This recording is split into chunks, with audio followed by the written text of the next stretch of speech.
Scottye Moore, are you ready? Because I've had an idea. Oh, okay. Because is this going to help with defeating the podcast Illuminati? Probably. Is that gonna be the deal? Probably not, but probably.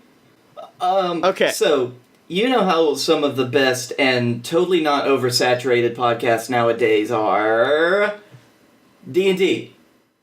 What? But Blake, D&D takes like multiple. We are just two men. Well, I no, know we did, you're the dungeon, I'm the dragon. I don't want you to enter my dungeon. As a dragon. Yes, a dragon. Okay, so Blake, we're all alone. What can we do?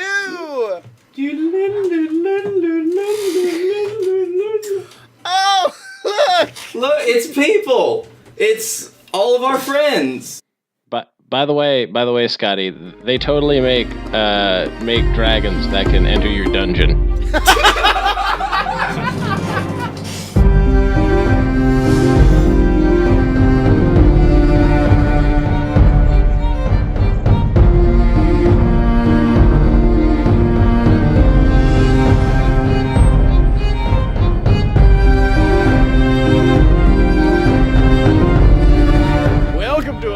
Yes, ladies and gentlemen, the weekly D&D podcast. Well, welcome to a load of BS&D. BS&D. I am Scottye Moore, and I will be playing the character of Viola Stirling. She's a half-elf bard, and she fucks. That's her only character trait. She fucks. She used to travel the world playing music, but then got into a bar fight that scarred her face terribly.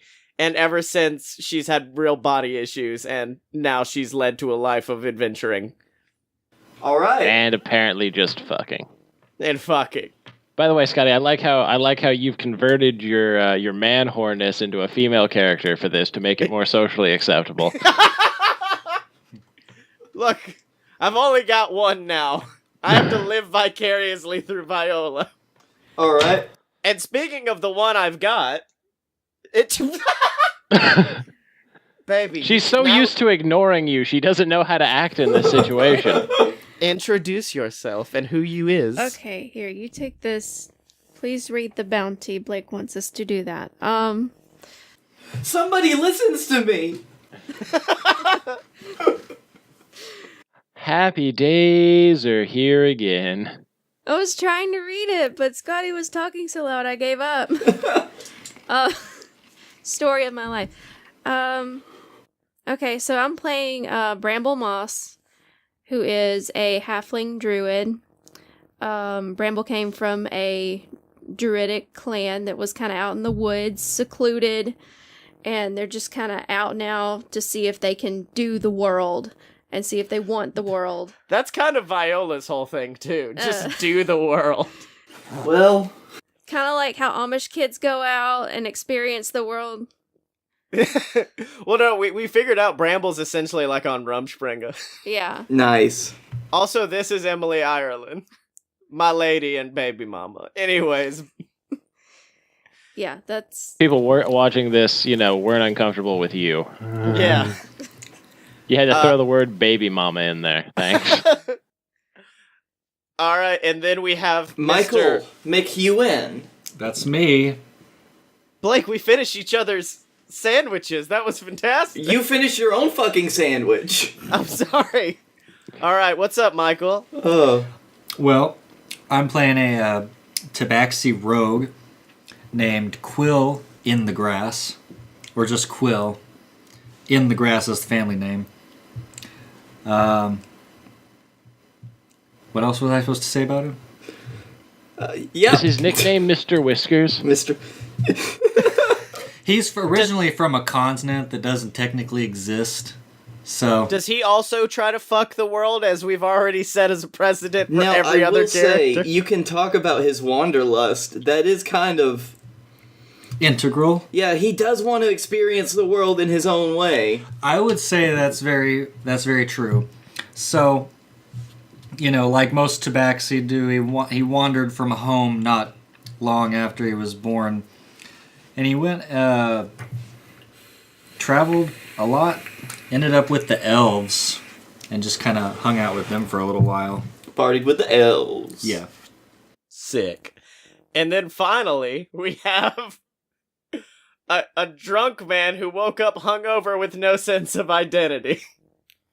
Well, Dylan, I want you to tell me everything you know about your character now. My name is Taviss. I'm apparently a furbolg. Yep, you can see him. You can see the picture in the screenshots or in the drive. I have no height or weight dimensions, so I assume I am a giant. And if you look on the second page on the top.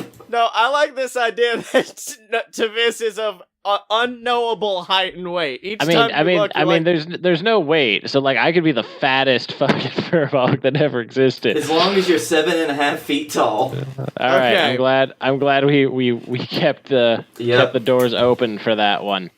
Okay. I'm gonna be honest in making your character, Dylan, because I just made the character sheet. I tried to fill out everything that I could. Also, we need to touch on how much D&D y'all played. None. I wrote a book based on a D&D campaign I did, which was not even from the real game. Emily? This is it. Good. Michael has had a good... Yeah. Michael and I, we played through just about the same number of games, so we got you. 4. And then Dylan is Dylan. Thanks. That's the answer. All right, Blake, is it time to do an adventure? Just time, let me sweep you away. Into this one moment that all of you have apparently shared at the same time in different places. Because a cold wind blows down from the Frostfall Mountains over the chimney tops of the gray city of Red Hawk. This quiet castle town has experienced a boom in population over the recent years from prospectors, mining guilds, and any others attempting to make their fortunes in the cold north of the island of Ilven. Throngs of rumors promising untold riches under the mountains and ancient magical ruins have attracted settlers from far and wide to try to make this rugged land their home. Though the massive activity has brought with it a number of bandits, cutthroats, and outlaws from many shores with a singular goal in mind. Get rich off the riches of others.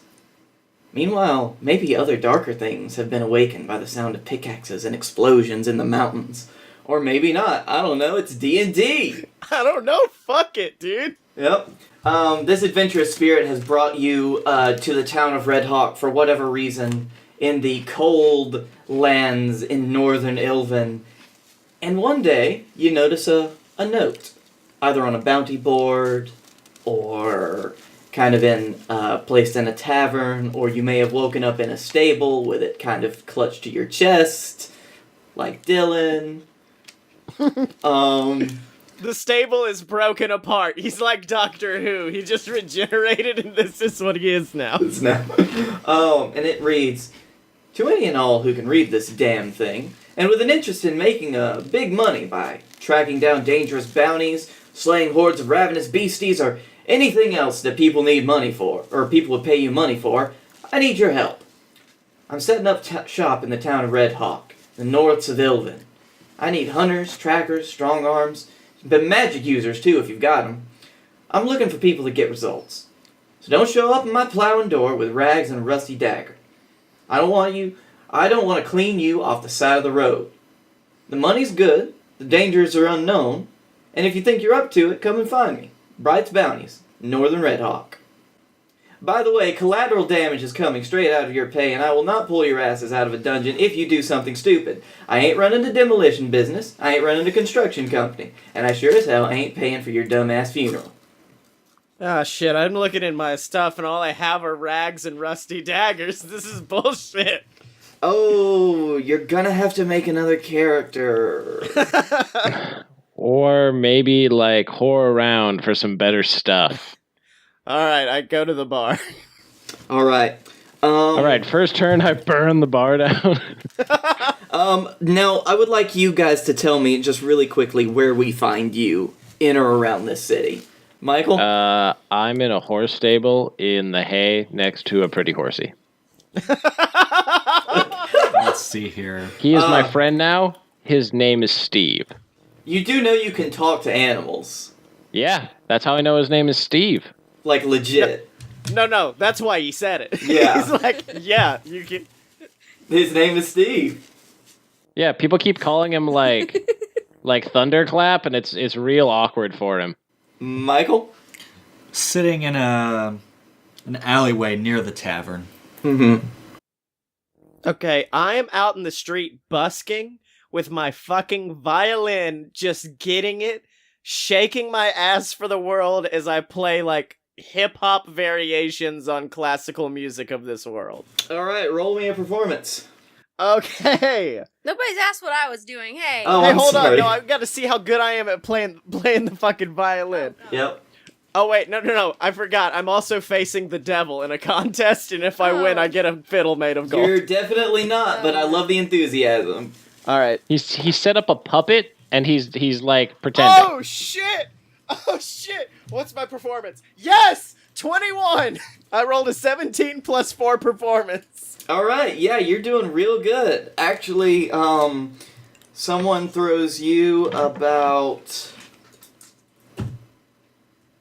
7 silver your way. Yeah! You have 7 silver pieces from your busking. Emily, what are you up to? He's now somewhat less poor. Nice. Bramble's in the tavern, just stuffing their face. Cool. So, you've all got this notice, and I'll go into a little bit more depth. Steve gave it to me. It was very nice of him. Oh, good for Steve.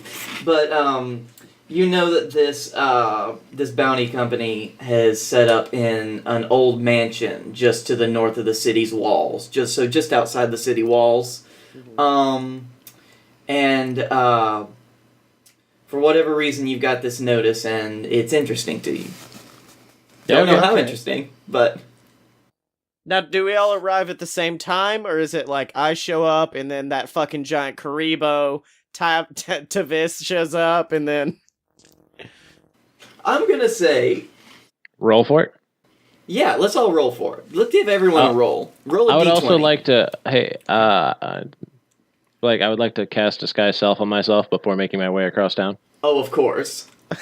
What do you want to disguise yourself?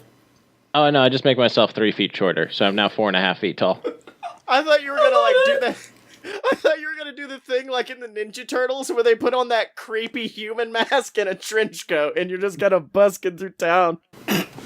Oh. You're really attached to the word busk today. It's a fun word. So, I'm good. I'm totally down with, like, giving you this horse buddy if you want to keep him. Honestly, Dylan. Steve's a good guy. Steve's a good guy. Yeah, I'll totally take Steve with me. I'll lead Steve through the town. Alright, cool. Okay. You are now a horse thief. Steve came willingly. That's true. He's following me. I didn't make Steve do anything. It was Alright, a consensual kidnapping. I think I take my 7 silver and I just get on my way, and then I realize that that's not going to be enough for my stay at the inn that night, and then I see this notice, promising of gold, and then I immediately go. Alright, cool.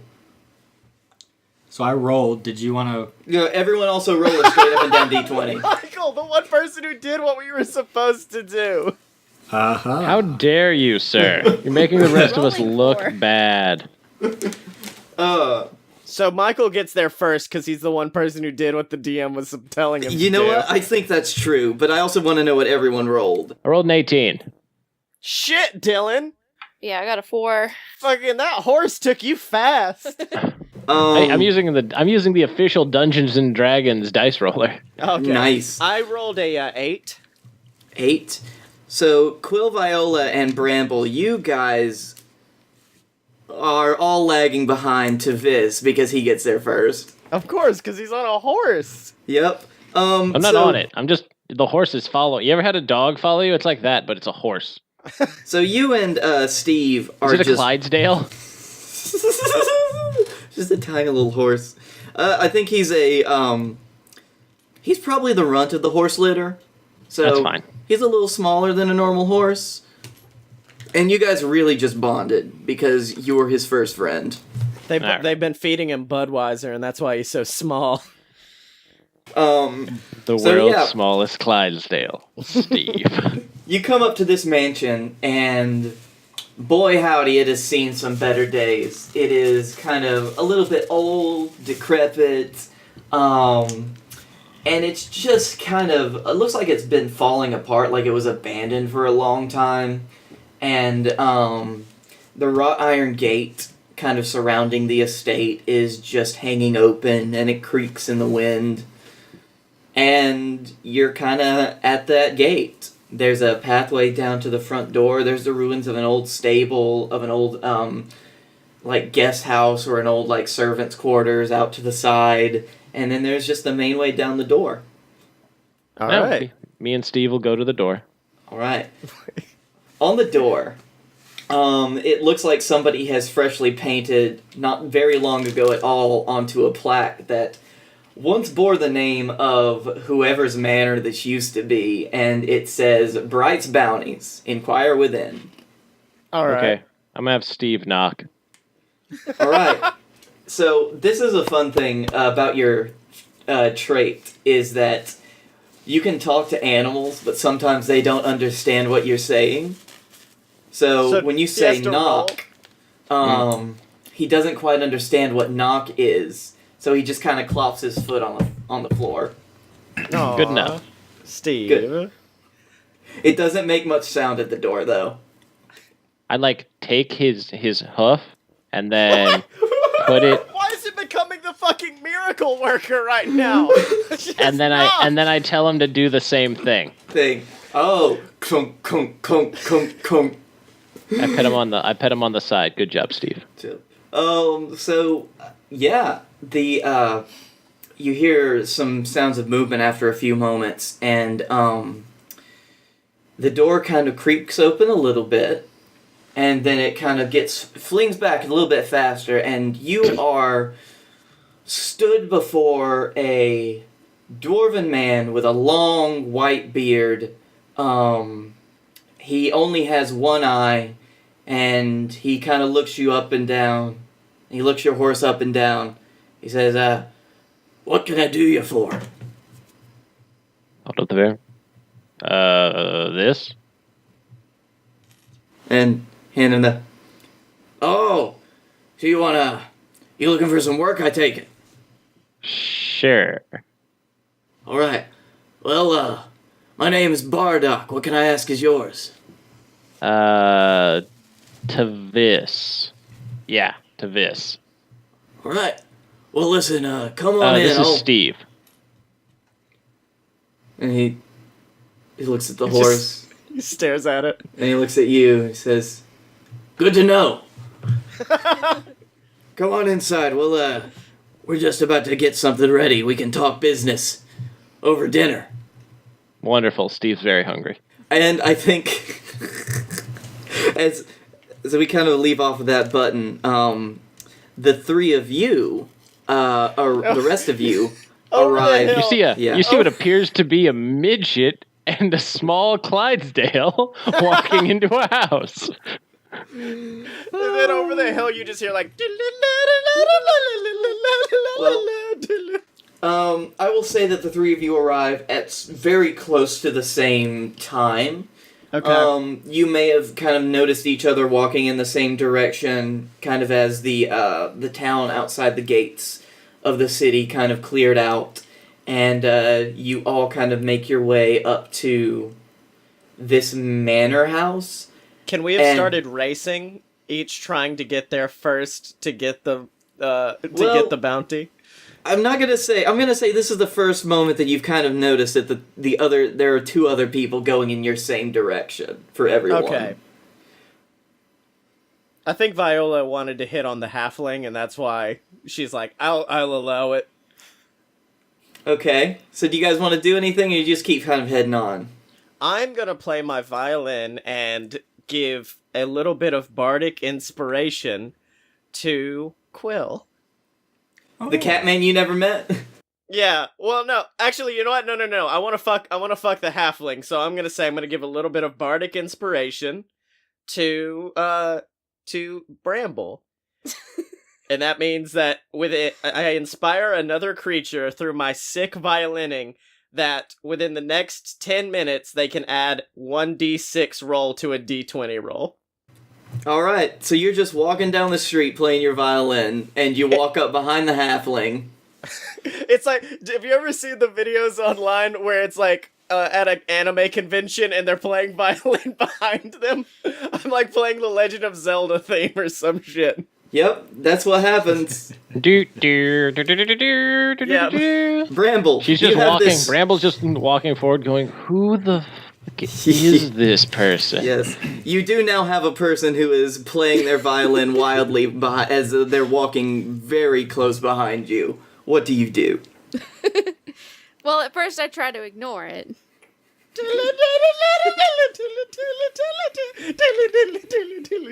Good luck. I've been trying to ignore him for years. After a while, it's obvious it's not going to work, so I just kind of turned around. I was like, okay, what do you want? You.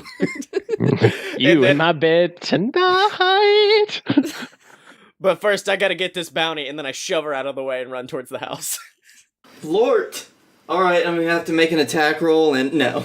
I'm not Oh shoving man, her that PvP in the first 10 minutes. All right.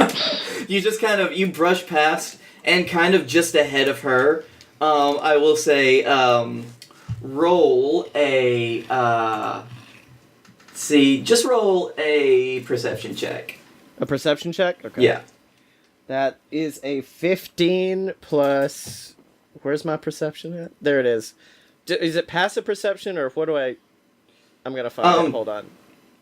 Oh, yeah. I don't get anything on perception. Never mind. I'm very not perceptive, but Okay. I rolled a 15. But with a 15, you have just enough time to notice that you are about to careen with a tabaxi that is right in front of you, and you are able to move out of the way. Okay. However, this tabaxi man notices you very obviously almost smash into them from behind. Yes. I was also just trying to ignore whatever they were doing and walk toward the door. Mm-hmm. But, so it sounds like he almost ran into me, but dodged me right Yeah. before. Okay. Yeah. So I turn around and begrudgingly acknowledge him now. I'm a girl. Like, that was what Viola's like, I'm a girl. She's a man, baby. I bet. What? Alright. So by begrudgingly acknowledged, you just kind of stare at her. Well, no, I say... Or is it like one of those bro head nods where you look at somebody as you get onto an elevator and you're just like, sup, and then we keep walking? It's like that, but without any of the respect towards the other party. Yeah. Nobody's on the ground right now. Nobody's fallen over and hurt themselves, right? No, she didn't fall over. She was able to, although the violin playing was interrupted. Yeah. Okay. Okay, well, that's all right then. So they're okay, so I just little nod and I keep walking Alright. toward the door because I want to be there before they do. Yes. But I didn't say that. I'm just walking. Well, Viola, do you keep running? I do keep running. I take the moment to put my backpack away, or my violin away. That way I can bolt towards Okay. the door. As you're kind of, like, fumbling and getting your stuff in your pack, I will say the tabaxi has once again kind of overtaken you, but you start running and then you still get there first. Yeah! Just as he is at the gate, you get there at the same time. Okay. And then as, like, he's walking in, you're walking in, you kind of have another moment where it's like, we are obviously doing the same thing. Now it's awkward. And then a tiny halfling comes swaddling up. Hey. That's it. Yep. You do see these two as they're about to enter the gate, and you are pretty close behind them, Bramble. So, what do you guys do? Well, the entire time that they're doing all of this other stuff, I'm just watching them, and I've kind of figured out at some point that we're all going to the same place. And I'm just like, okay, we're all going to get there. It's going to be awkward. Just go. I'll meet you there. I'm going at my own pace. I'm doing my thing. You guys do what you want. I'll be there to heal you and when I get there. I'll get there when I get there. Now, did you bring This Steve is me feeding the horse. Did you bring Steve in there with you? Well, that's where we left off on, because as you mentioned that you wanted to bring the horse in the house, the dwarf that you just met kind of stopped, thought about for a second. I'll roll for persuasion. And he's like, "Why do you want to bring the horse in the house?" Why don't you want the horse to come into the house? Well, we have a stable. That's like houses for the horses. That's where Randall's horse is. Right. I get that, but like this house is nicer than the stable, and Steve's my friend. Okay, but we're not gonna pay him. That's fine. Fine. It's not like this place could get any more trashed up. And he kind of grumbles. I didn't want to say anything. Oh no, I'm well aware. He says, "Come on in though, we'll get you a nice place. I guess there's a broken couch if Steve wants to sit down." That'd be lovely, thank you. Alright. He's a little bit incredulous of the fact that he's just let a horse in the house, but... Okay, and then I guess that's about the time we show up. Yeah, you guys show up just as he's, like, shutting the door. He sees you three, like, walking down, kind of staggered, and, I want you to know that the entire time this has been going on, I just think of the John Mulaney bit with the horse's babysitter. Here's the phone number, here's where we'll be staying, and you're a horse. So, yeah, you're having a comfortable moment with your horse, and, this dwarf, he calls out for you, and he says, "How do? Can I help you with something?" Are we all in there now? You're coming down the walkway, and he's called out to you. Where's my fucking money? The three of us? Yeah. Oh, okay. What? For the bounty thing! What do you need? What do you want? I got it! You do work for us and then get paid. What do you want? I can get whatever you need! I have my wand at the ready to cast Minor Illusion. Well, I imagine you're also scratching yourself like Dave Chappelle. Scared. Got any more of that crack? got any more of them spell slots? Those spell slots? So you kind of come up and he looks you over for a second. He says, "Well, you certainly don't lack for enthusiasm. Look, just come on in. We'll get you all situated and we'll talk about it. This is weird that we've had 4 people show up on the same night." I know, it's kind of contrived. And a horse. and a horse.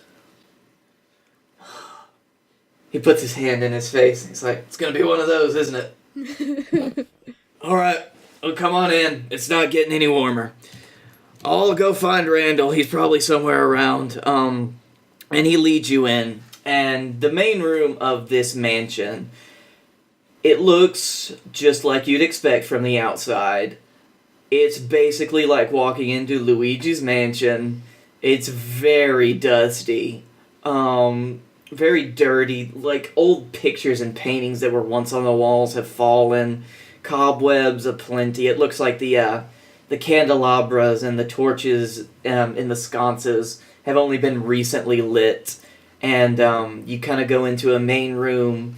It's kind of cavernous. There's a staircase 2 staircases that lead up to kind of a second story like balcony in this main room, and it juts off into a different corridor.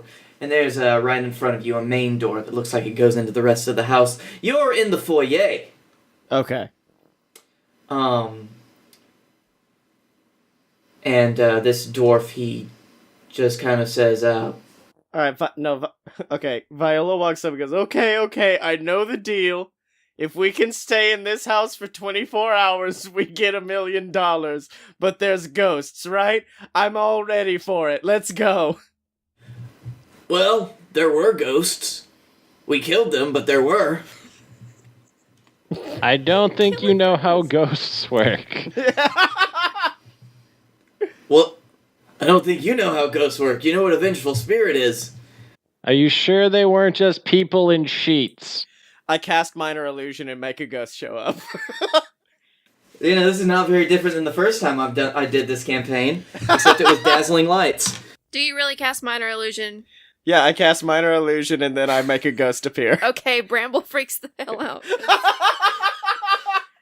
Let's see. Bardock kind of looks at the ghosts. He looks at you. He looks at the ghosts. And then he kind of just starts walking away and says, I'll go see if Randall's in. Alright, after a few minutes of this, you kind of go about your business, and you hear a couple of sets of feet kind of coming out into the foyer. There's the dwarf's steps, who you heard him leave earlier, and then behind him, like a much heavier set of footsteps. Like the old foundations of the mansion itself, like, you can kind of feel them reverberate a little bit, and the door kind of, after a moment, flies open, and you behold a very tall human man in a long, like, leather-padded coat, with kind of a bald head and a long kind of chin beard going down. It's a little bit salt and peppery, and he looks at you for a second.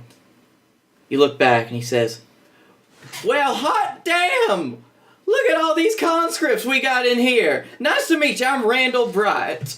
Who did not expect that voice out of you, my man. Here, Viola Stirling, nice to meet you. Good to meet you, too. He grabs your hand, and as he's shaking it, he is so far... Like, how tall are you?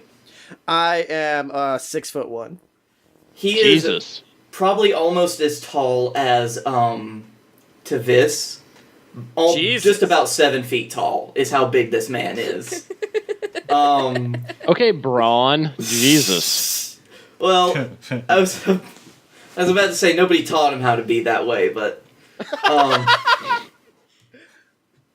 he didn't ask for that. Remind me to stay over here so I don't catch those hands. Wait, Blake, you're saying that he's 7 foot tall and you can't teach that? Yeah, that's what I'm saying. I made a wrestle reference. I wave at him. Hi, I'm Taviss. This is Steve. What? Ah. All right. By the way, I'm sitting like Winnie the Pooh, like just legs out. I'm like that, except instead of leaning against the back of a couch, I'm leaning against a horse that is sitting like a dog on what's left of this couch. You're just kind of dangling it. It's like, Well. Do you remember the sneezing panda video? That's how I see you two right now. Like, you are in the pap of fucking Steve. Or, no, I'm on the side. Yeah. Do you still, with your disguised self, Dylan, do you still look like a fearbog? Yeah, I'm like a midget fearbog. Mm-hmm. Like, I'm 4'5" right now. He says, he kind of looks at you specifically when you introduce yourself to this, and he's like, huh, I didn't expect a mountain man to be out here, but I guess everybody's got to work, right? Sure, we'll go with that. Vaguely racist, but all right. Pet's horse. All of y'all looking for work, or do you need something done? I hold up the paper. All right, that's a hard yes on the first one. I would like money, please. Give it to me now. All right, that's second yes. Good for that. I am also here because of the advertisement I saw. Okay, good. I can work with that. And with everyone else that has spoken, he kind of turns to you in the corner. Bramble. Okay, Bramble finally speaks up. She's kind of been quiet this whole time.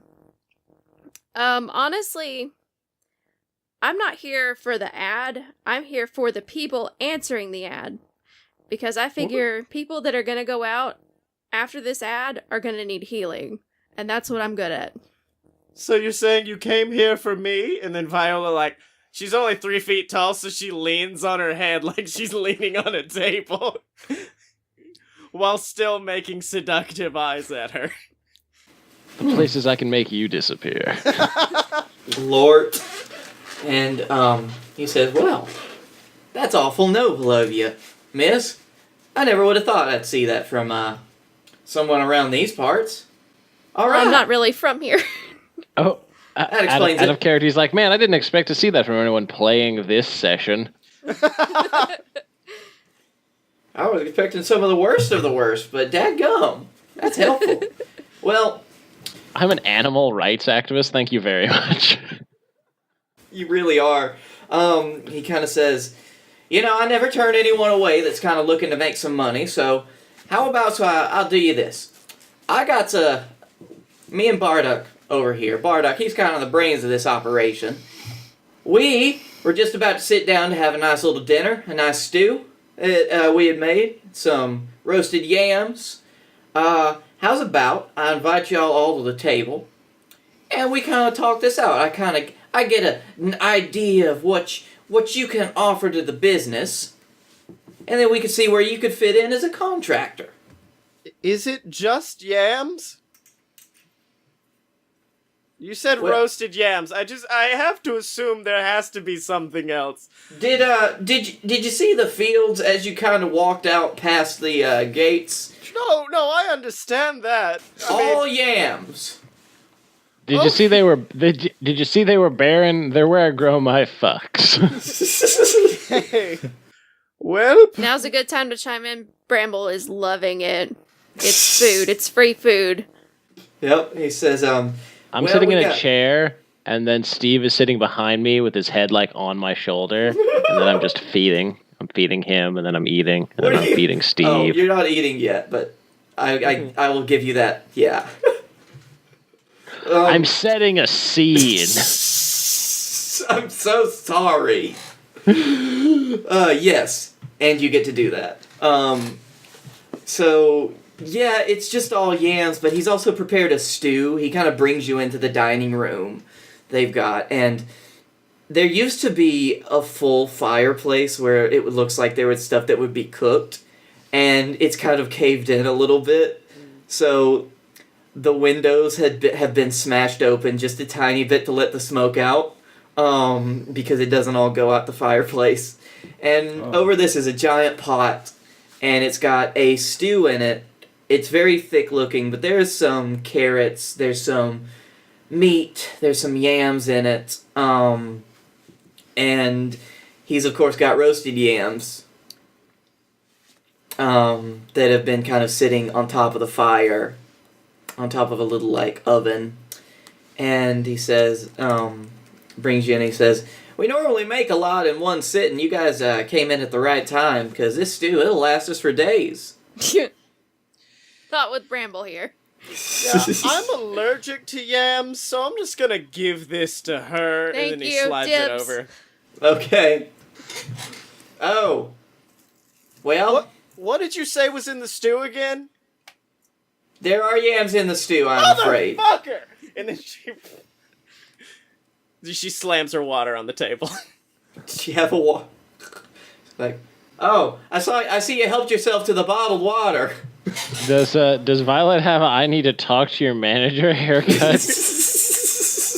No, she has a dope side mullet that's like an ombre from orange to like red. Now, real You're quick, the- Blake. Yes. Is there any other thing other than yams? I think you answered this. Is there anything else other than yams in the stew? There is a little bit of something frying on the oven. Okay. And Fatback, baby. Mm. It does look like a very thick cut, like maybe bacon or some type of pork sausage. Don't have to tell me twice, and then I just start eating it off of the oven. Alright, I'm gonna have to ask you to roll an endurance saving, constitution, that's it. Constitution saving throw. You are eating piping hot food, Fucking so this nat is... 20! 20, baby! Okay. Can you confirm? Indeed. Emily, can you please confirm that nat 20? Where is it? Yep. Alright. It's still really hot. You don't hurt yourself, but you also, like, it's gonna keep you from talking for a little bit. Damn it! That's the perfect opportunity for me to use the bathroom! There we go. So, for the rest of it, though, he motions for you to sit. He says, would you like something to drink? We got some, water, and more water, and then grog, which is just water with a little bit of liquor in it. I'll take that. Alrighty. And he just fixes up Steve and I would like water. Okay, he fixes up a tap for you guys. Bardock is kind of stirring the stew. And y'all are just kind of chilling, having a good time. They set out kind of all the food, except for the food that that Viola tried to grab, because you got a couple of sausages. And I think that when you grab those sausages, Randall was like, yeah, help yourself. I mean, I do the same thing. Don't eat them all, because that's for me and Bardock too, because we kind of like the meats, the sweet meats, as it were. So you're kind of sitting here, you're enjoying your meal, and he kind of mentions, so, I normally do this as kind of a more, I guess I'll say selective process, but as you might could have possibly seen, we've just moved into some new accommodations, and money's a little bit tight, and we don't have as many recruits as I thought we'd have by now, so, how about we just kind of skip through all the pleasantries of the process, and I'll just ask you what you can do that makes you think that you could do certain contracts that a guild or a bounty hunting service might find themselves contracted to. I cast Charm Person. Okay. And then what does I Charm start, Person is do? my mouth better? It's still a little toasty, but sure. And then I strut over, waving my hips, and I say, well, big boy, let me show you this. And then I pull out the violin, and I just start fucking getting it, and then from the tip of the violin, Thunder Wave is casting out to show that I'm also able to attack. While also... Yeah. So this is gonna be, he's gonna have to make a wisdom saving throw. Yes. And... Wait. You attacked him No. while playing violin. No, the Thunder Wave is just shooting off in a random direction. It's like hitting the wall or something. Let me check Thunder Wave, because I know that spell like I do. That's not the effect that's gonna happen. Tell me he missed, like he does it on like an upturn and then he sets the chandelier above us on fire. So, you know that this, if you cast this spell, it will create a thunderous shake in a 15-foot cube originating from where you are. So wait. 15 feet above you is the rickety mansion. So you're saying don't do it? I'm not saying don't do it. But he's giving you enough information that you should know better. Okay, no. I just play the violin very well for him then. Okay. You still charming him? Yes, with Charm Person. Okay. Let's see. Alright, you might get it. Because, hold on. He is not a wisdom boy. Alright, what's your spell casting? That's a +2, so a 10, and then plus my proficiency bonus, which is +2, so 14. 14? Randall got a 14 too. So I think attacker always takes it though, doesn't it? The attacker takes it, yeah. So you charm him. It's like he stares and is like, I'll allow it. So you don't notice any kind of difference in him at the moment. Right. What are you trying to talk to him about? Me? Yeah, why are you charming him? because I'm showing him my fucking skills, and it's mostly just because I'm like, if he's charmed, I don't have to show him how shit I am as an adventurer. He'll just like me because I'm charming him. All right. So you do that, and you start playing your violin, and he's like, all right, I can get into this. Yeah, keep those jams coming. All right. I could get my hurdy-gurdy out, and we can make some real music. You know it, man. Go get it. Live jam session. And I keep playing it quietly in the background while the rest of them keep going. He says, all right, give me that in a minute. And I will say that because he is currently charmed, anyone else can probably get away with doing whatever they need to do as well. But the next person, I do want to see what Taviss wants to do. What, that I want to yeet a tuber and then shoot it out of the air? Yep. So, you've got your longbow on you. Yeah. You pick up this tuber, and you toss it across the room. Make an attack roll. 14? Alright. So for you, an attack roll with your longbow, that is a dexterity-based weapon, so... No, I added the 5 in there. Okay, you have a 5 in there? Yeah, I'll say you hit it. I mean, how low is that? How high is the AC for a tuber? I've got a 17, and I'm a 7.5 foot tall, like, basic giant thing. And I will say, though, that AC takes in a lot more than just how armored something is. I know, dexterity's in there too, but I don't know how dexterous you think potatoes are. It's just very tiny. You're hitting a very small target. That's all I'm saying, but you still hit it, and you hit it good. Yeah. And then I do the classic, like, palms up, bow.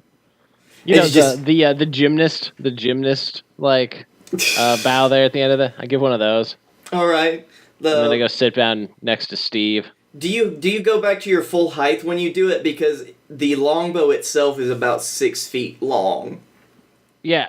No, that's the thing. It doesn't look like I should be able to do it, but it just makes it look more impressive. You just kind of... Do you just side bow I hold it... No. I hold it like this, and then, like, full back. Nice. Alright, cool. I would give anything for this disguised self to last the entire campaign. And then the last game is when it just all of a sudden wears off, and it's like, what the fuck? Quill, you're next. Let's see.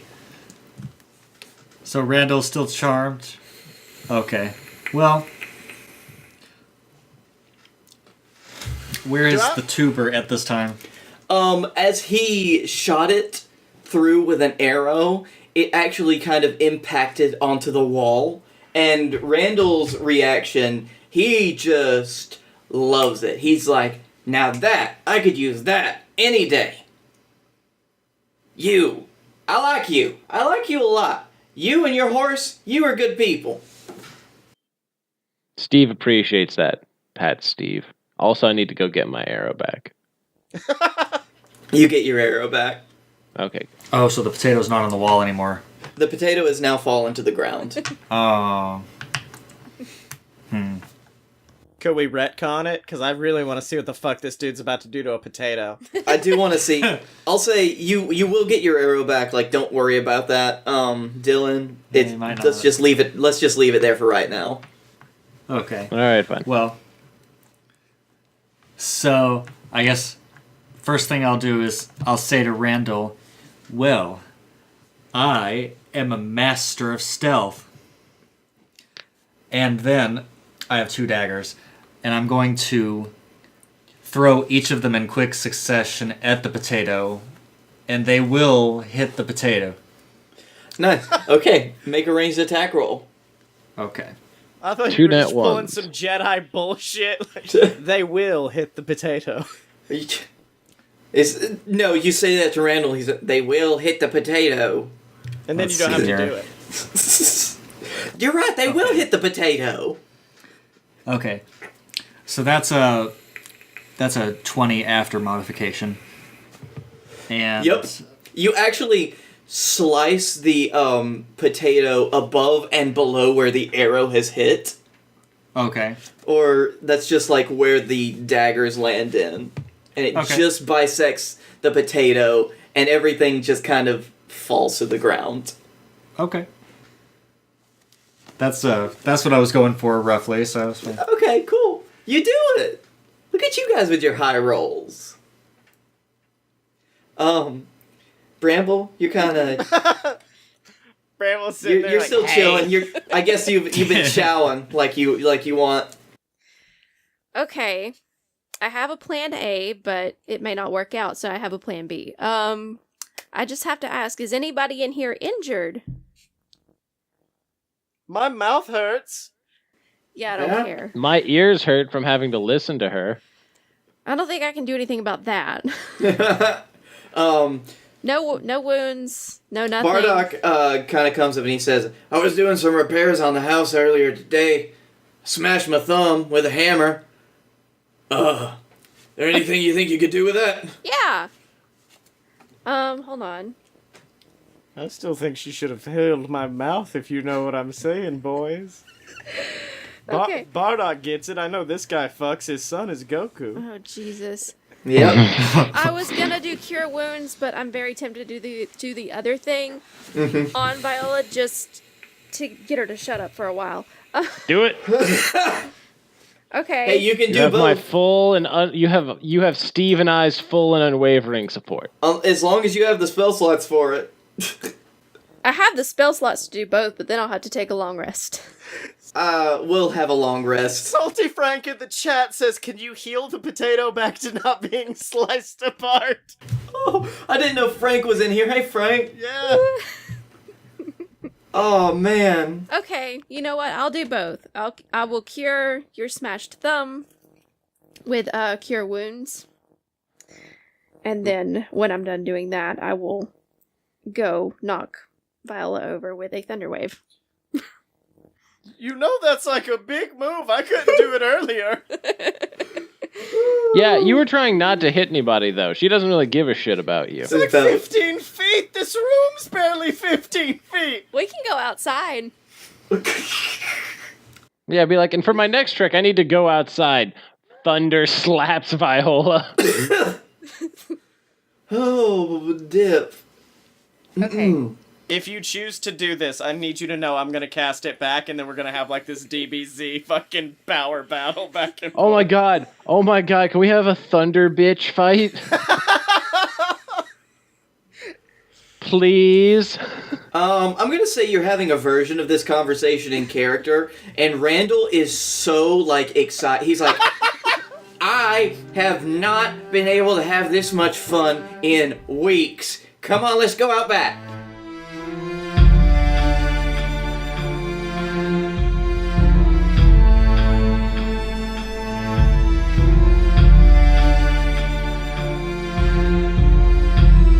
Hey everybody, it's Scottye Moore, your adventure boy, your lesbian violin princess, and your best friend. Thank you for listening to this, our special D&D episode of A Load of BS, and I wanted to get all the plugs out of the way in the middle of the show. Sorry it's going a little bit long. I didn't realize how long a D&D campaign is.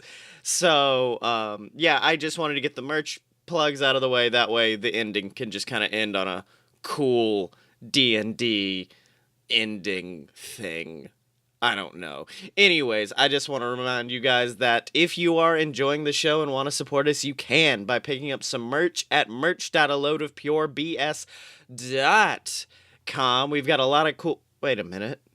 Hold on. I'm on the merch site right now, and the Podcast Illuminati has put a shirt... How did they put a shirt on our website? Okay, apparently you can get the Join the Podcast Illuminati shirt, and then, of course, shirts for A Load of BS, the far superior podcast. over at merch.aloadofpurebs.com, or of course, you can support us on Patreon, patreon.com/aloadofbs. You get access to our exclusive Discord. Me and Blake are thinking about doing like monthly hangouts with all of our patrons on like Google Hangouts or something. We're not sure how we're going to do it yet. And then of course, you get shouted out on the show of your choice every single week, like the Patreon saint Deborah Moore, like Scott Moore, like Miss Jenny Side.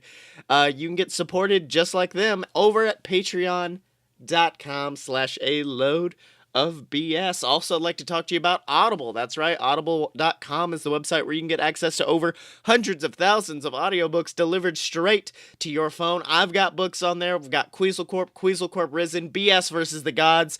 Should be up there now, if not already. I had to do jump through a bunch of hoops and re-edit a lot of things to get it up there, but it is finally up there over on Audible. And if you want a free 30-day trial, you can get it at audibletrial.com/BS Network. That's right, ladies and gentlemen. You get a free 30-day trial. It supports us. You get something for free. It's a win-win over at audibletrial.com/BS Network. Also, remember to check out all the other BS Network programs online, like Fight Boys, like Opposite Attractions, like Fun Fiction. They're all available to you over there at aloadofpurebs.com. That's it. I know we're actually kind of having to end the show on not even a cliffhanger, kind of in media res is how we're ending it, just because of how long it went. But if you guys do want the D&D adventure to continue, we're contemplating doing like a bi-weekly Twitch stream thing with it. So if that's something you'd like, let us know. Tweet us at aloadofpurebs on Twitter. Let us know if you want this adventure to keep going. If you want to keep hearing the stories of Bramble, Quill, Viola, and I just want to call him Steve. I know the horse is Steve, but yeah. So make sure to let us know if you guys want this to continue. All right, and I guess it's time to get back into the adventure and for me to kick my girlfriend's ass in a sick thunder wave off.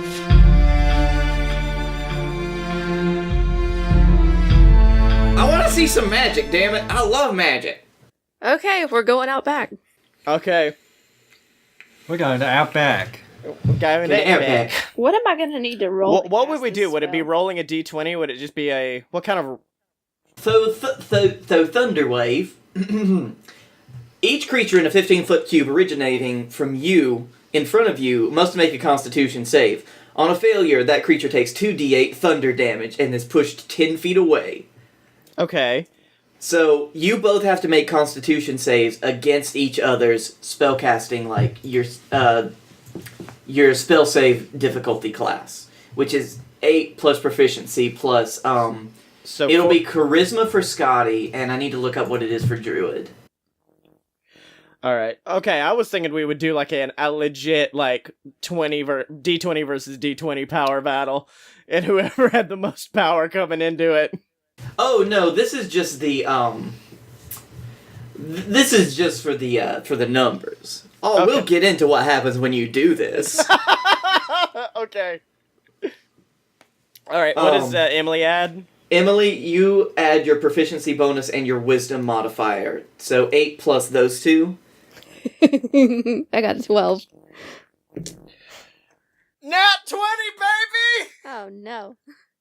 Yeah, all right. Yeah. So you save, and what is your Constitution modifier, Emily? 2 plus 2. Plus 2, so you actually get a 14 since it's a Constitution throw, and you rolled a 12. Yay! So you both save, which is good. Neither of us get knocked out. Do I get anything cool for the Nat 20 though? Because it was a Nat 20. Blake, did you hear the words Nat 20? I did hear the words Nat 20. Yeah, you reach into your pack, pull out some baby powder, lather that on, and then just pow! I mean, let's just assume that the thunder wave gets some collateral damage, you know. No, Yep. we attack everyone else. We slowly turn our waves. Yeah. You guys slap each other so hard that there's like jiggle physics all over the place, and then just Bardock, the other guy, are just like, yes. So I'll roll the damage for both of you guys, which is just 2d8. which I rolled a 14, so that means that you both take 7. Okay. You piece of shit. Well, don't worry. We'll deal with this because Hey! No. I sit up and I look across at Viola, or I look across at Bramble. I'm like, hey, we can really use that fucking heal now. as you both get to do this, as you kind of And then duel I'm with just, your thunder I'm just waves, over here stroking Steve. because like you're all kind of sitting out there. Randall's just real fucking into this because I don't think he understands that at your level 1 and this could actually kill you. Yeah. So Bardock comes and he's like, you all sure this is a good idea? Not at all. Absolutely. All right. Carry on then. And he just gets a couple of and he's got like a couple of vials on hand. He's like, I was hoping not to use these, but all right. And he just has them ready. Okay. So what happens is you both slap this thunder wave at the same time, basically. And for everyone watching... Just right on the tits. Just like opposite tits. Yeah, you see the air in front of both of these two distort into a massive cube. And it's almost like for a split second, everything in front of them is just reverberating. And you see... This happens probably in less than 2 seconds. The force of these cubes come together as if they're trying to push past one another. And the vibrations in this one cube as these forces merge creates almost what looks like a singularity of air that where all sound just starts to disappear and warps. And it explodes in every direction. Nobody takes any damage from it. Oh, good. Because the force is so dissipated. Good, because I would have But it almost does killed. knock Yeah. both of you back 10 feet. Oh no, not 10 feet! And everybody else kind of in the audience, you are shaken and knocked probably... For the most part, off your feet, except for, I will say, Randall and Taviss, who are both pretty dense boys. Wait, so the horse got blasted back, but the fucking midget No. stayed on his feet? Yeah, but the horse has got those tiny, the horse has got horrible leg-to-body ratio. Okay. Hold on! I just see him shooting in the air, and the legs shooting all across. Across. He actually Can I hold Steve to help him not fly? Yes, you can. Okay. He doesn't get knocked back. I would if I need to dissipate disguise self to hold Steve. That's okay. It's okay. You don't. Whoa, and- Steve. He just gets kind of shaken, really. That's the worst that happens to him. And that's how you kind of prove both of your worth. Yay! By exploding at each other. And Randall... Also, you have this weird ringing in your ears. Yeah. Everybody's got ringing in their ears. What? Mop. Mop. Mop. Mop. Mop. Randall, so he looks around as people are trying to get back up and he says, well, I think y'all got what it takes. Sounds good. Let's go back to dinner. I'm still pretty hungry. Mm-hmm. Bramble's the first one back inside. So the passage of time kind of happens right now. You're probably not back in there for about 5 minutes, maybe, until there's another knock on the door. And this is a heavy, quick succession of loud raps at the front of the house. And Randall and Bardock look at each other, and Bardock says, well, we've had more visitors tonight than in the last 3 months combined. He's like, I know, it's great, isn't it? Go get him a bowl. I'll go answer it. Okay, look, I'm already splitting this bounty 4 fucking ways. I'm not going to abide another person coming in. I really don't think it's your call. Look here, you've got to split yours with the horse, okay? Now... I just look at you like you're stupid. But he is a horse. He doesn't use human money. That's why I'm looking at him like he's stupid. Oh, you hear Randall go and open the door, and he, his voice, which carries through space and fucking time because he's a mountain, comes down. He's like, Baltar! Hadn't seen you in a while. What's got you all the way out here? He says, come on in. I'm sorry, Michael, did you look at me? I mean, I did. But... Oh, I thought you were going to say something. Nah, he's just trying to pat, his character's just trying to pat his fur back down. It got a little blown back. And after a few more seconds, Randall comes in with a gentleman. He's a human man with a cloak and a kind of a dark green hood. He's in... Would you say he's a man? A man. Man. Yep. Flying at the speed of man. Man. Yeah, he's just a man. Okay. But anyway, he's kind of classed in this, it almost looks like a uniform. It's kind of made of a very thick leather, kind of like scales, in a dark green and brown coloring. He's got this hood around him, and he's got a bow strapped to his back. And, so Randall introduces, everybody, I'd like you to meet, Baltar Mead. He's a lieutenant of the town guards, well, technically of the Red Hawk Rangers. They kind of handle any guard work kind of outside the city walls. They do, specialty stuff like that. What's poppin', Green Arrow? Oh, yeah, haven't got that one before. Good on you. No, it's good. How about you? I'm Taviss. This is Steve. And I think, like all the others, he has the same quizzical reaction to the fact that there is a horse sitting at the dinner table. I feed Steve some yams. He it looks like he's almost going to open his mouth to question it, but then he looks back at Randall, and he looks at Bardock, and then he kind of nods, and he's like, "No, this is on tap with them. Yeah, this is." I want to know who else they know that a midget with a horse at a dinner table is just like par for the course. You should see Randall's on a bumping night. Yep.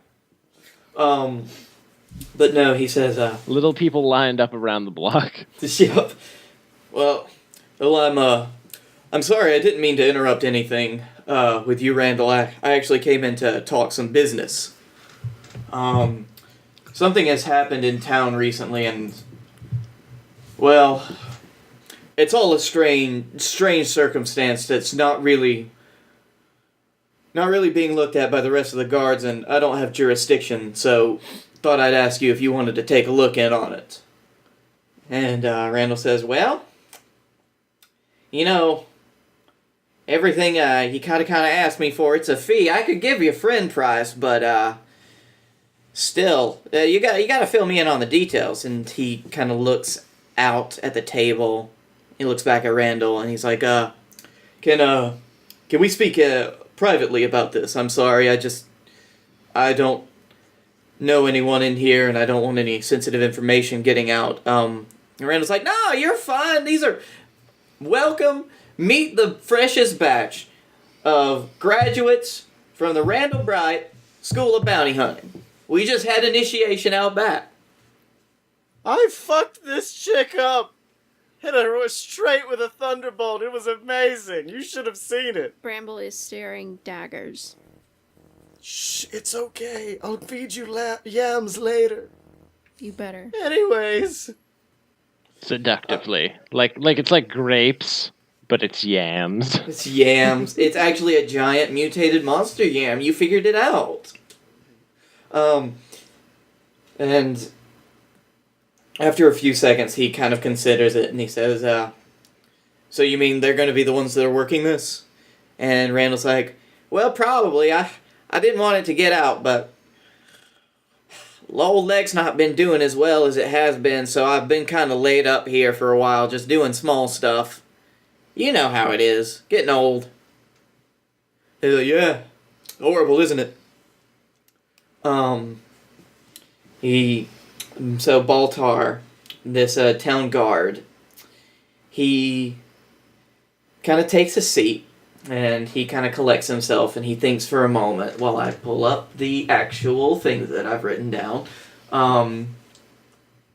And he starts to tell you, well, it seems like sometime last night there was a murder committed within the town walls. A very strange murder. At least 4 people were killed. 1 is missing, and it led to a fire that almost burnt down an entire city block. And the strangest thing is, we thought that we had the perpetrator. My men and I, we were tracking them through the woods as they were running towards the mountains, and then they just disappeared. I don't know if you know much about my guardsmen or the rangers in Red Hawk, but people don't just disappear in these woods. We find them. We have a very good track record for detaining individuals that try to run into these woods, and this person just disappeared. And well, my men, we aren't able to look at the crime scene because a little bit of politics in the internal workings of the guards in town. You probably don't want to know about all of that, but suffice it to say, I don't have jurisdiction within the walls. And I don't want my investigation of trying to find this person to be somewhat of a failure, if you understand what I mean. But I have nothing to go off of. And any questions at this moment? He kind of pauses for a second. So they just disappeared. They're gone. Nutso Bobutso, completely eradicated from existence. Into thin air. It's like they just fell into the snow and never got out. Although we know that. It's ghosts. Trust me, I am an expert. I've defeated them in the past. You could call me a bit of a ghost buster. I can take on... Does busting make you feel good? It makes me feel very good to bust on a ghost, and in my opinion, I think we're the men and women for the job. Well, I don't claim to be an expert on this, but if you think you can take it, then I can give you all the details. This also may require a little bit of bending of the rules, as I would put it, because the crime scene itself has been locked down with a guard posted at it. And if myself or one of my men were to come in and actually try to investigate the scene, well, we'd be found out pretty quickly. The guard community is pretty cliquey in this city. It's alright, I'm chaotic neutral. Bending the rules what I do, baby. Alright. So, let me give you all the details that I know. Sometime at a cabin in it's a little, what's it? It's like a hotel, but it's like separate, like, buildings for each room. Fuck. Condos. Yes, there are condos in this medieval-style town. Medieval condos. It's fantasy condos. Alright. Yes, at the Birdshade condominiums, actually. It's a... Okay. At the medieval timeshare. The medieval... Oh, you've done...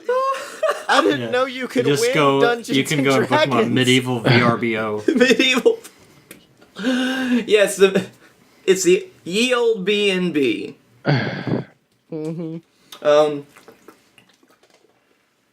Anyway, at these, what did you call it, Dylan? Medieval timeshare. At the local medieval timeshare. Apparently 5 people booked a room, and they'd been staying there for about a week. But it turns out that sometime last night, there was a small commotion heard out in the streets, which is pretty normal for this time of the year. But then there was a massive flash that came from inside that particular building. And this flash was apparently accompanied by sounds of a skirmish, and all we know is that several guards reported an individual running out of the building into the streets. They were unable to catch this individual, and they ran out of the city's western gate. Or at least they ran in that general direction. From then on, my men, we were sent and tasked to try to find this person. We found several sets of tracks that looked like they'd be, how should I say, they'd be a good lead, but we eventually couldn't find anything. And no physical identifier on this person, just some dude waltzing out? Mm-hmm. Like I said, if it was one of my men, we probably could have gotten a better ID on the perp, but you pay what you get for, you get what you pay for in the city. Mm-hmm. Oh, I know all that. You know, I'm kind of famous. Anyways, alright. Okay. So, let's see. We also don't know much about these people, and as far as I know, the bodies themselves, they were taken to the local hospital. It has a small morgue. It's normally where we store the dead until we can burn or bury them this time of year. And that's about it. As far as I know, there have been no details released from the crime scene itself. I don't even think the lieutenant on duty in that part of the city is actively even investigating. They just have someone posted to guard the wreckage. So what's our job? Get in, invade a crime scene, desiccate a body, what is it? Well, the bodies aren't there. I was just telling, I don't know why I told you where the bodies were. It's almost like it's something that, small that you could go off of for something later, or not, actually. But that's all that I know. The only thing I know is... clip that! On Twitch, clip that so I'll remember it later. Thanks. But, that's all that I know. The bodies were taken. I haven't heard any news of evidence found. And I'm asking you, Randall, because you and your people can go further out from the city limits than we can. And, I just need somebody who could possibly find this perpetrator and bring them to justice. Let's do it, McEwan. Good enough for me. What's the price? Well, anyone else got anything to say before I start negotiating? Will there be free food? Can Steve come? Actually, that's not really a question. Steve's coming. I just wanted you to know. Yeah, makes sense to me. Good. Gotta bring your horse along. Now I'll make you a deal. Part of what it means to be a Bride's Bounty general contractor is that as long as you are under contract to work with me on bounties and other contracts, you get free room and board here at the mansion. I'm in. And food. I'll feed you. I got plenty of food. Yes, thank Yams you. ahoy! It's Yiggity Yam City up in here, bitch!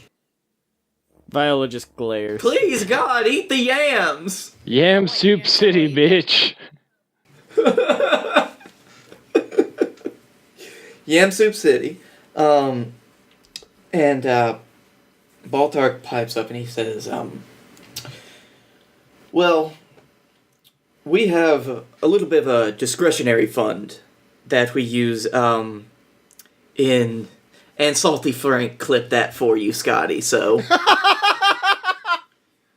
But we have a bit of a discretionary fund. I can offer your corporation, your company, your... What is it you run here, Randall? I just kind of thought you lived here and threw parties. It's trying to get kind of a guild thing going on here. You don't have to tell them about any of the Ragers or anything. I mean, y'all are all invited, of course. It's a different thing altogether.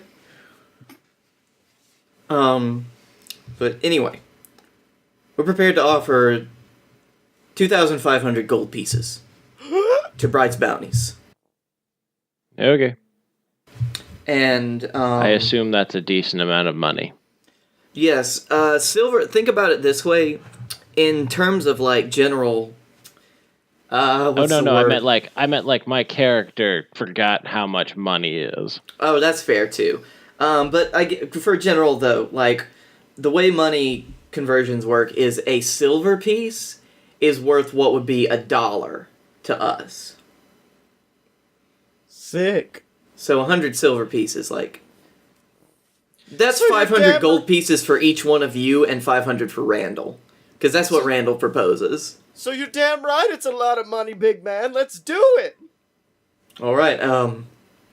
Once again, I think that's whatever this is. You don't get where I am in the guards. Not following your nose on certain things like this, and my nose is telling me that something bad is breaking in town. You don't see something magical like this happening every day, and a giant flash of light in the middle of the night is not something you don't investigate, but that's just me, apparently. And he says, anything else you'd like to know? Where should we start the investigation? Oh boy. I really went in here on this one, didn't I? Already agreed to the price and everything. Oof. Owie. Ouch. Oh. He, has a quick rundown. He did tell you where the people were murdered. He did tell you that the bodies were drug off somewhere. And he told you that the person who just ran into the woods down the road and disappeared. Right, but where do we go?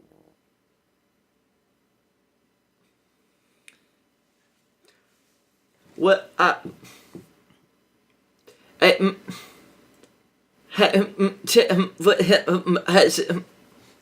You know, I propose, since I'm a master of tracking and stealth and all of that, let's go. Master of friendship and karate. He also says, I would suggest you at least try to check the crime scene out. I know you would probably have to get past the guards, but that would probably be where I started. That I agree with that. Also, this is one of the things that I'm asking you specifically to do because my men and I can't actively investigate this crime scene. So I'm going to go with Steve to the crime scene. Can we sleep first? It is getting time is it? It's pretty late at this point. It's probably about 10 in the p.m. Fine. Okay. I'm going to go sleep with Steve on that couch. Well, I'm going to take Steve out to do his business before we go inside, and then we're going to go sleep on that couch. I do like that the one thing about you being able to talk to animals is for them to be like, oop, it's time, buddy. You got to get me outside. Yeah. It's piss time! Ooh. I go to bed in the most luxurious bedroom they have, and if anyone attests that it's actually their bedroom, I shut the door in their face and lock it. Okay. Do you go upstairs or downstairs? Upstairs. Okay. Upstairs, there are 5 doors down a corridor. 2 on the left side, 3 on the right side. Everyone pick a door. I pick the very end. Whatever's at the very end. Because Randall actually sleeps on the ground floor. Okay. As I said, I'm gonna sleep on that couch with Steve. Good. Steve doesn't like stairs. What door did you pick, Michael? Well, so there's 2 on the left and 3 on the right? Yes. Are they kind of staggered? Yes. Okay, so I picked the very last one on the right. All right, you go into that one and you pick a, it looks like a decent-sized bedroom. It has 2, like, queen-size beds in it. For you and a potential lady friend of your choice at a later date. Get to sleep in separate beds. Well, no. There's one that's just for fucking, and then you sleep in the other one that doesn't have the mess on it. Come on. Oh, that's fair, that's fair. What are you doing to make a mess? What? What are you doing that's making... Never mind. I'll show you later. Where are you sleeping, Bramble? Well, yeah, you guys can pick your doors as well. Because he points you... Randall is kind of pointing in that general direction where all the open bedrooms are. Okay, here's what Bramble's going to do. I'm going to cast Talk to Animals, tell the horse good night, and then find the first open door and go to bed. Okay, you tell the horse good night, and Taviss can understand this too, since he can understand animal, I guess.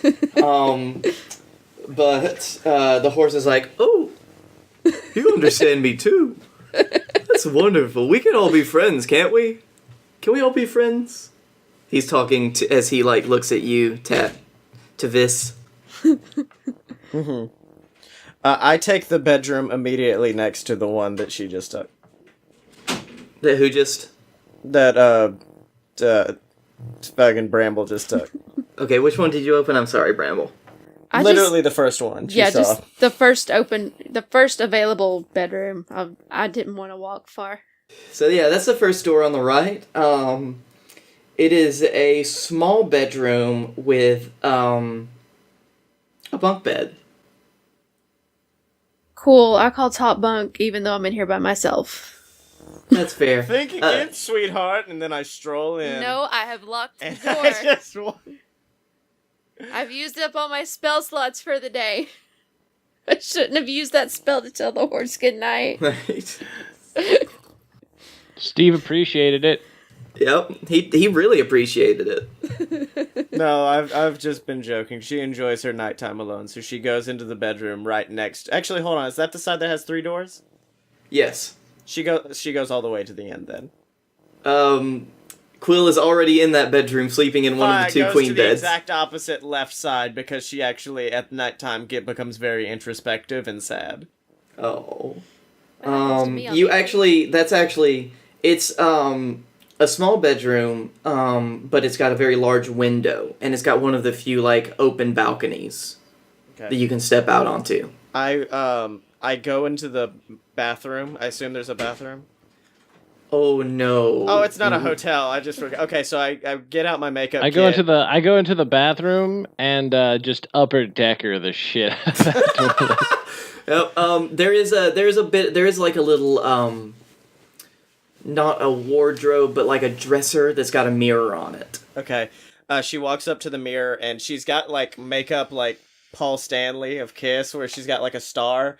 She wipes the star away to like, because she doesn't want to sleep in her makeup, wipes it all off, and it shows like a big scar on her eye for where she was attacked in a bar fight.